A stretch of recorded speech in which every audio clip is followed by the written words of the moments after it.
Hello. Did you realize there's a book of the Bible that describes a ship that was faster than the speed of sound? Or that there was a man who, with obeying 3 words, was able to get up and walk after being lame for 38 years? Or there was a man who had been placed in a tomb for 4 days, and again, with a simple statement, he was able to come forward from the tomb with no odor, no smell, had been placed there for 4 days. Well, in our series of lessons we're starting today, I intend for us to explore the book of John and show you how that all these things take place in John's gospel. The Gospel of John is a very unique or different gospel. And we have Matthew, Mark, Luke, and John, 4 gospels, but John seems to want to let everyone know that Jesus performed miracles for a reason. In John chapter 20, in verses 30 and 31, John states the purpose of his gospel. Now Jesus did many other signs in the presence of his disciples, which are not written in this book. But these are written so that you may believe that Jesus is the Christ, the Son of God, and that by believing in him you may have life in his name. Now the lessons that we're going to be going through beginning today, first in our series, the lessons are taken from a master's thesis that I wrote several years ago for my master's degree in New Testament studies from Abilene Christian University. The chairman of my committee suggested that I do some work on the uniqueness of the Gospel of John. At the time, I didn't realize all that much about it. But I thought, sure, I'll be glad to do that. So I spent several hours, days, actually months, about a year actually collecting material, and then I put that into a master's thesis. Since that time, I've taken the material and broken it down into a series of lessons that I've taught at Marshall Bible School for several years. I've taught also in adult Bible class using material. And so we're going to begin a session today doing this. And I'm going to make as much a class as I possibly can. I love to teach. I think I'm more of a teacher than I am a preacher. And so I'm going to try to reenact a classroom as if you were with me as we're going through this. So listen very carefully, and if you'd like a copy of this and of the notes I'm going to give you in a written format, if you will contact us, then we'll get that to you. But for today, you can download the material and it'll be available for you. Each lesson is going to last about 25 minutes. I was told by one of my speech teachers years ago that the mind cannot absorb more than the seat. Excuse me, I said it wrong. The mind cannot absorb more than the seat can endure. So I'm going to try to keep it 25-minute sessions, okay? And we're going to begin now noticing the difference between the 4 Gospels. Do you realize that if you only read one Gospel, you're not going to know all there is about the life of Jesus? I've had people ask me, well, which Gospel should I read? Well, actually you should read all 4, Matthew, Mark, Luke, and John. Because these men took material in the life of Jesus to illustrate what they wanted to do. Each writer was directed by the Holy Spirit and was allowed to write the things that he wanted to about the life of Jesus to illustrate what's taking place in the life of Jesus. For example, you say, why should I read all 4 Gospels? You know, if I asked you to read today from the book of Mark, you would find nothing about the birth of Jesus. It doesn't say a word about the birth of Jesus. Or if I asked you to read the book of John, let that be the only gospel you read, again, you would not find out anything about Christ going to the temple at the age of 12. John says nothing about that. Or if you look at the book of Luke, you're going to find the genealogy in Luke and the genealogy in Matthew are different. In Matthew chapter 3, we find Matthew gives the genealogy of Jesus, starting from Jesus and going backward to the time of Adam. If you look in the book of Luke, you can find that Luke begins with the beginning and comes forward to the time of Jesus. Both men writing about the life of Jesus, but approaching it from a different standpoint. But the thing we're going to notice really in all of this, and something we need to talk about, we talk about the four Gospels. Now, this actually is a misnomer. There's really only one Gospel. There are not four good newses. The word gospel means good news. So we have the Gospel of Matthew, the Gospel of Mark, the Gospel of Luke, the Gospel of John, but all four men are writing about the life of Jesus, the good news about Jesus. Not four Gospels, but one Gospel. There is only one good news. The Holy Spirit guided each of the writers as they chose the material available in the life of Jesus to develop the theme they wanted to illustrate the things they're having to say. You know, I said each one of the writers chose a certain word. And one of the ways to really notice this the most is the word in which they used to illustrate the miracles of Jesus. John calls the miracles signs. As I pointed out to you earlier, it seems that John collects his material, and it's all designed to illustrate, according to John chapter 20, 30, and 31, that if we will notice the signs and pay attention to the signs in the Gospel of John, we're going to be led to believe in Jesus as the Son of God. So John sets out to do that. We're also going to notice that in the Gospel of John, as John develops his material, he builds his material around such words as our, glory, believing, and the I am statements. And this is something that is not done in the other Gospels. If you notice, I said at the very beginning that the Gospel of John is unique. Hope everybody's paying attention, because just in a few minutes, I'm going to ask you some questions about this. And one of the best ways I've found in teaching class is always make sure that students are paying attention by asking some questions. Be prepared now. I'm going to ask you some questions very carefully very soon, so be noticing that. You know, the I am statements such as, I am the light of the world, I am the bread of life, I am the resurrection of life, these are not found in the other Gospels.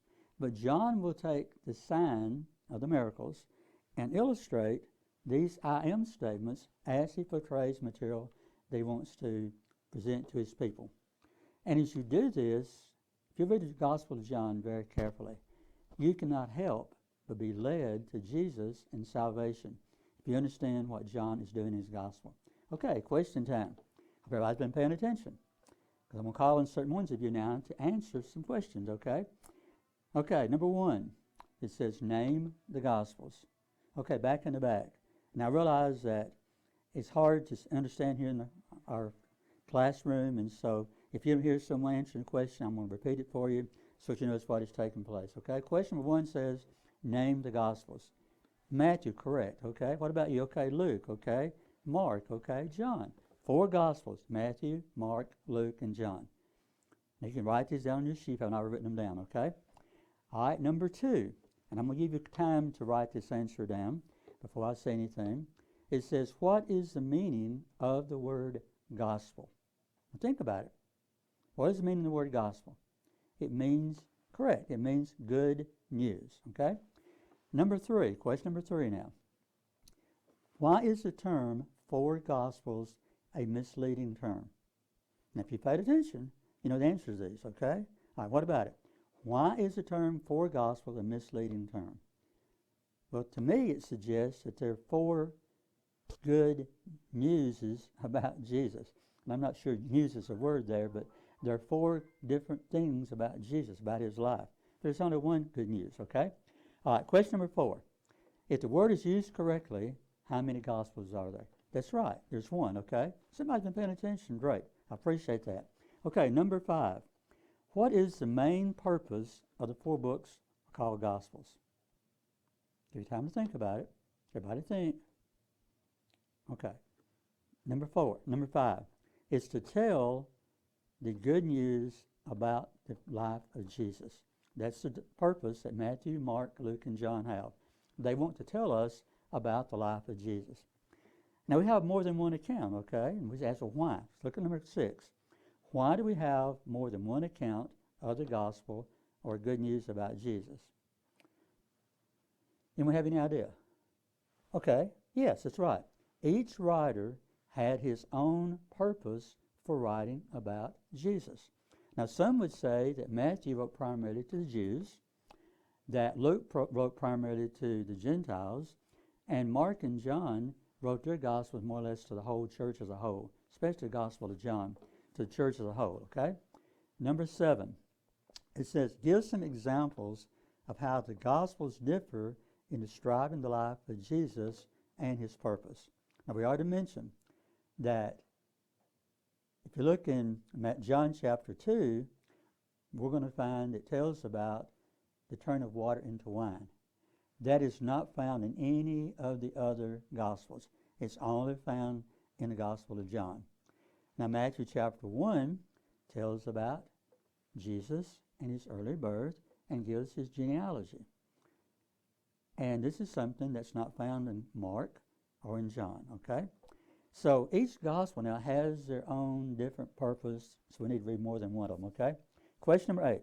Everybody still paying attention? Write these answers down, please, okay? Number 8, if I'm going too fast, raise your hand and I'll stop for you, let you catch up, okay? One of the problems I have as a teacher sometimes is going too fast, and so just notice what's taking place, okay? All right, question 8. What does John say the main purpose of his gospel is? It's found in where? That's right, John chapter 20 and verses 30 and 31. Now you're going to hear this mentioned over and over and over in our series because that's the whole basis of why John is writing his gospel. Everybody look there. He says he is writing so you might believe that Jesus is the Christ, Son of God, and that he is, or you might have life in his name. And that's the reason why John collects all of his material, okay? Everybody make sure you got that written down, okay? All right. Okay. You notice here, okay, question number 9. It says, what does he use, talking about John, what does John use to achieve his purpose? Well, in John 2 and verse 11, he says he's going to turn water to wine. And when he does, it says the disciples believe in him. Remember, when we began our discussion, we said that John says, I'm writing these things so that you can believe in Jesus. And in John chapter 2, the very first miracle, it says the disciples believe in him. Okay? Now, in John chapter 4, it talks about the healing of the man's son. And there it says that the man and his household believed in Jesus. We got these 2 examples, and we can go through and get some more. But these are one we have right here that, when doing this, that John achieves his purpose. Okay, number 10. It says, question number 10 says, name 4 themes that John develops in his book to prove the uniqueness of his gospel. Okay, notice. We talked about, what's that? Yes, hour. Okay, good. Someone else. Glory. Good, okay. All right, someone else. Belief. Okay, great, okay. Somebody's paying attention. Good. One more thing. What's the other reason? The I am statements. Correct, okay. Everybody's doing a great job, okay. Now, we're going to get into now the different words used to describe the miracles of Jesus. Now, when the writers of the Gospels, Matthew, Mark, Luke, and John, sat down to write about the life of Jesus, they had several words they could use from our English word, miracle. And each of these words reveals something about the nature of the miracle. For example, English, we may say, it was good to see you. I was excited to see you. I enjoyed seeing you. It was good to visit with you. Now, each of these words describe different reactions that we had in meeting that person. But they all say the same thing. Basically, they're glad to see you. But we could say it more than one way, okay? Now, the same thing happens now with the miracles. The writers of the gospel sat down to describe in their book what Christ performed. They could use 4 different words, okay, to describe this. There are 4 words. One is, they could be described as power, as seen in Luke chapter 10 and verse 13, when Luke refers to the many powers Jesus had performed in Tyre and Sidon. They could be described as a work, as in Matthew chapter 11, verses 2 and 3. When John, the baptizer, after hearing about the works of Jesus, sent his disciples to ask if Jesus was the one to come. So we have the word power, the one works, okay? Another word used by some of the writers is wonders. For example, in John chapter 4 and verse 48, Christ rebukes the people for wanting to see signs and wonders. We'll talk about the word wonder, and all of these a little bit more later on, okay? Now, the last word is the word sign. In John chapter 2 and verse 11, John describes the turning of water into wine at the wedding feast as a sign. And that's going to become important throughout the book of John, okay? The word sign. Hang on to it, okay?